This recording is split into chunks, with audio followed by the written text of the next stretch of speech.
అందరికీ దీపావళి శుభాకాంక్షలు అండి. దీపావళి ఎలా జరుపుకుంటున్నారు? ఇంకా దీపావళి ఎలా పెట్టుకున్నానండి. ఇవాళ ఏంటంటే 6 కప్స్ స్వీట్ చేశాను అనమాట. మిక్సర్ చేశాను. పూలు చూడండి చాలా బాగా పూసాయి. బాగా ఆనందంగా అనిపించింది అనమాట. తోరణాలలాగా 14లాగా పెట్టుకుంటే దీపాలు మంచిది. 6 కప్స్ స్వీట్ ఏంటంటే ఒక గ్లాస్ శనగపిండి తీసుకున్నానండి, బేసిన్ పౌడరు.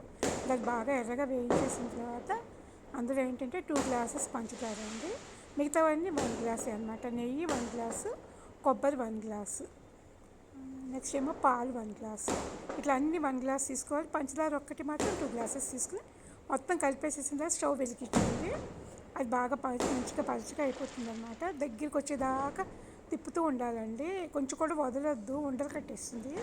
తిప్పడం పెద్ద కష్టంగా ఏమి ఉండదండి, లూజ్గానే ఉంటుంది. కానీ లాస్ట్కి చివరికి వచ్చేటప్పుడు కొంచెం చేయి పెడుతుంది, కానీ ఫస్ట్ అంతా బాగానే ఉంటుంది.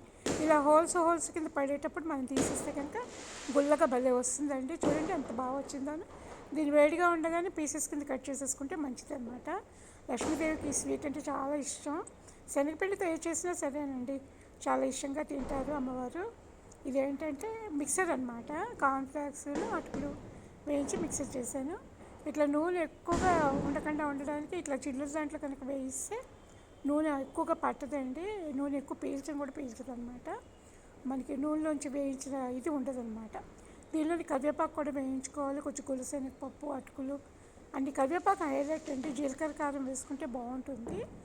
కావాలంటే కొంతమంది చాట్ మసాలా అలాంటివి వేసుకుంటారు. నేను జీలకర్ర కారం మాత్రమే వేసాను అనమాట. ఒకసారి మీరు కూడా ట్రై చేయండి, చాలా చాలా బాగుంది. హ్యాపీ దివాళీ.